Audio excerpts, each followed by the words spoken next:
Commander Marcus Sullivan had seen everything during his 15 years with the Navy SEALs. He had fought in Iraq, Afghanistan, and countless classified operations across 3 continents. His weathered hands had held every weapon in the military arsenal, and his sharp eyes had spotted enemy movements from impossible distances. But nothing had prepared him for what he witnessed that scorching afternoon at Camp Pendleton Marine Corps Base. The California sun beat down mercilessly as Sullivan observed the annual Joint Special Operations Sniper Competition. Representatives from every elite military unit had gathered to prove their shooting skills. The Marines brought their cocky attitudes and polished rifles. The Army arrived with veteran marksmen and decades of combat experience. The Air Force showed up with precision instruments and calculated approaches. Then there was the Navy contingent, mostly SEALs like himself, confident in their abilities. But among all these seasoned warriors stood someone completely unexpected. A young woman, barely looking old enough to be out of high school, was carefully assembling a massive Barrett M82, a .150 caliber rifle. Elena Rodriguez worked with methodical precision, each component sliding into place with practiced ease. She wore standard military fatigues, but something about her presence commanded attention without demanding it. Sullivan found himself drawn to her preparation ritual. While other competitors joked nervously or checked their equipment multiple times, she worked in complete silence.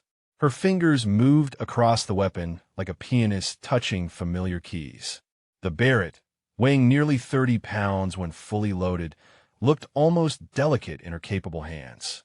She adjusted the scope with tiny movements, each calibration deliberate and purposeful. The other competitors began to notice her too. Whispered conversations started among the gathered soldiers. Who was this woman? What unit was she from? Several of the more experienced snipers approached her with friendly curiosity, but she remained focused on her weapon, offering only polite nods in response to their questions. The range officer called for attention, explaining the day's challenges. Multiple targets had been placed at various distances, some static, others moving. Weather conditions were deliberately difficult, with shifting winds and harsh sunlight creating additional obstacles. Points would be awarded for accuracy, but also for speed and adaptability. This was designed to simulate real combat conditions where perfect shots often meant the difference between life and death. The first target was announced at 800 meters. For most rifles, this would be considered long range. For the Barrett .50 caliber, it was almost insultingly close. One by one, the competitors took their shots. Some hit center mass, others clipped the edges. A few missed entirely, their bullets kicking up dust clouds behind the targets. When Elena's turn came, she settled behind her rifle with fluid motion. She controlled her breathing, her finger finding the trigger with gentle precision. The Barrett roared like thunder, its massive muzzle brake redirecting the explosive gases in violent clouds. The recoil, capable of bruising even experienced shooters, seemed to barely affect her small frame. The target spotter's voice crackled over the radio with barely contained excitement. Not only had she hit the center ring, but her bullet had created a hole so perfectly placed that it looked like it had been drilled by a machine. The gathered crowd began to pay serious attention to this unexpected competitor. Sullivan felt his eyebrows raise involuntarily. In all his years of military service, he had rarely seen such precision from a first shot at distance.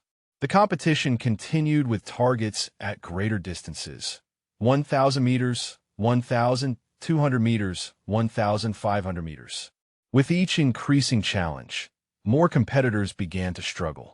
Wind estimation became crucial.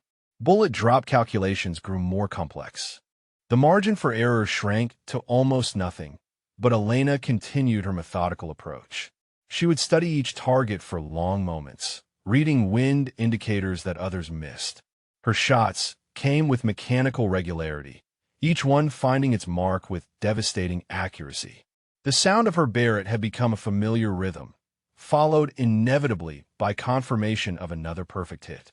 Other competitors started gathering behind her position, watching her technique with growing amazement. As the competition moved into its second phase, the targets were positioned at distances that would challenge even the most elite military snipers. 2,000 meters stretched across the desert range, where heat waves created dancing mirages that could fool the most experienced eyes. At this distance, a bullet would take nearly 3 seconds to reach its target, enough time for wind conditions to change multiple times during flight. Sullivan watched as seasoned Marine snipers began to show signs of strain. Sweat beaded on their foreheads as they calculated wind speed, temperature variations, and the Earth's rotation effect on their bullets.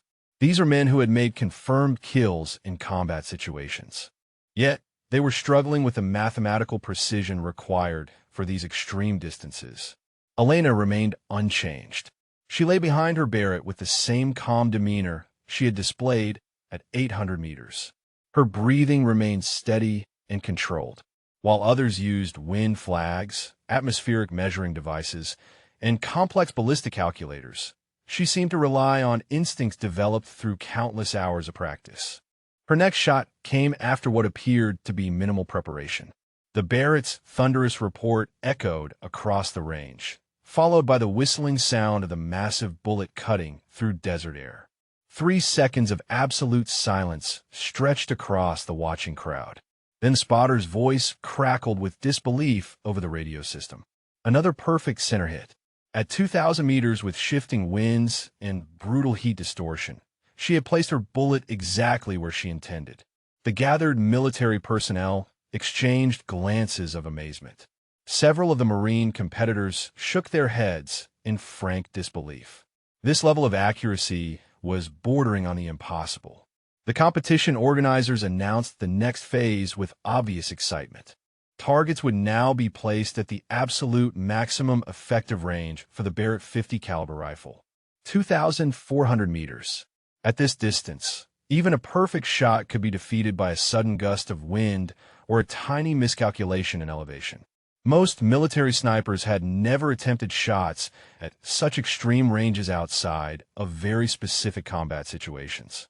The competition continued with moving targets, adding an entirely new level of complexity. Now shooters had to calculate not just wind and distance, but also the speed and direction of their targets. Lead time became crucial, requiring split-second timing and perfect prediction of target movement. Other competitors struggled with these additional variables.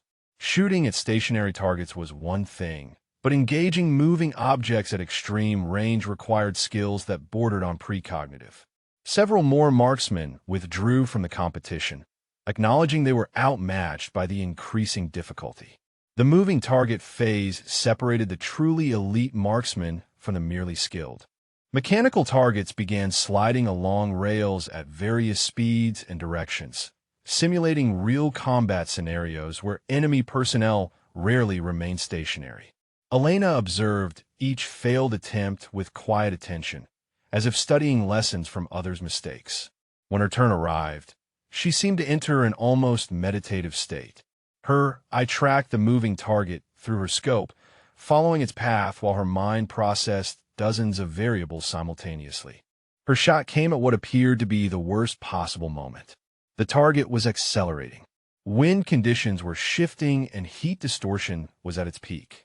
Yet the massive Barrett fired with perfect timing. The bullet's supersonic crack echoed across the range as it began its journey toward an empty piece of air where the target would theoretically be in 3 seconds. The gathered crowd held their breath as they watched. The target continued its mechanical path. Timing was everything at this distance. A fraction of a second too early or late would result in a complete miss. Impact came with a metallic clang that could be heard across the entire range.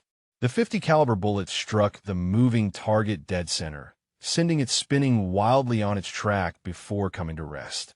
The shot was so perfectly timed that it appeared almost supernatural, as if she had somehow bent the laws of physics to her will.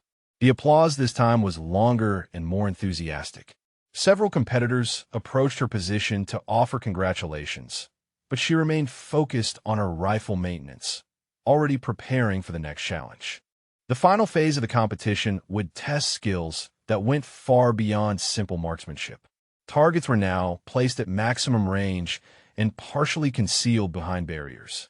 Shooters had to identify small, exposed portions of targets and place their bullets with surgical precision through narrow gaps.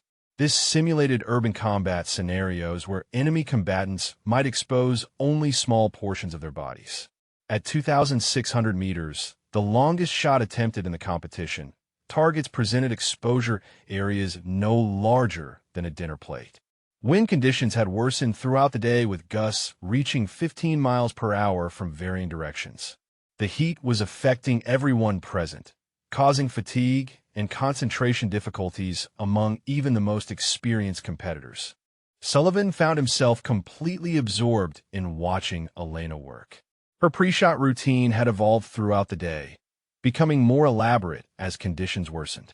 She would spend several minutes simply observing the range, watching dust particles and vegetation to gauge wind patterns invisible to electronic measuring devices. Her final shot preparation took nearly 10 minutes. She adjusted her scope multiple times, made tiny changes to her rifle's position, and checked her calculations repeatedly. The pressure was enormous, as she had maintained perfect accuracy throughout the entire competition. A single miss would end her streak and likely cost her the overall victory. The Barrett settled into her shoulder with familiar weight, her breathing controlled to an almost supernatural level of precision. The target, barely visible even through high-powered optics, sat 2,600 meters away, with only a small portion exposed behind its concealing barrier. The margin for error was effectively zero. Her shot, when it came, was accompanied by complete silence from the watching crowd. Everyone present understood they were witnessing something historic. The bullet's flight time stretched to nearly 4 seconds, an eternity during which wind conditions could change dramatically. The impact was confirmed with shocked disbelief from the spotters. Through their telescopic equipment, they could see that her bullet had not only found the small exposed portion of the target, but had struck it precisely in the center at 2,600 meters with difficult wind conditions. She had achieved what many considered impossible. Sullivan felt his military experience being fundamentally challenged. In 15 years of elite service, he had never witnessed shooting of this caliber. This wasn't just exceptional marksmanship. It was something approaching perfection. The mathematical precision required for such consistency at extreme range suggested training and experience far beyond what any normal military program could provide. As the competition concluded, Elena began disassembling her Barrett with the same methodical care she had shown throughout the day. Each component was cleaned and inspected before being placed in its protective case. Her movement suggested this ritual was as important to her as the shooting itself, a sacred routine that maintained both weapon and marksman in perfect condition. The final scores were announced with ceremony appropriate to the unprecedented shooting display. She had achieved perfect scores in every category, setting new records for accuracy, consistency, and overall performance. Her total score exceeded the second-place finisher by margins that made the competition appear almost unfair. Yet throughout the award ceremony, she maintained the same quiet demeanor she had displayed all day. Following the award ceremony, Elena began disassembling her Barrett with the same methodical care she had shown throughout the day. Sullivan found himself unable to shake his curiosity about the mysterious young marksman. As other competitors packed their equipment and departed, he approached her shooting position where she was performing final maintenance on her Barrett. When he asked about her background, she provided only basic information. Her name was Elena Rodriguez, and she served with an army unit that she described simply as specialized reconnaissance. She offered no details about her training or previous assignments, maintaining the kind of operational security that Sullivan recognized from his own classified work. However, as they talked, small details began emerging that painted a picture of extraordinary experience. She mentioned adjusting for elevation differences like in the Hindu Kush, suggesting mountain warfare experience. She referenced humidity corrections needed during monsoon season, implying deployments to Southeast Asia. Most tellingly, She spoke about wind patterns with the familiarity of someone who had learned to read them under life or death circumstances. During a casual comment about bullet performance at extreme altitude, Elena mentioned making the longest confirmed shot during a mission she couldn't discuss in detail. The shot had been recorded at just over 3,186 meters.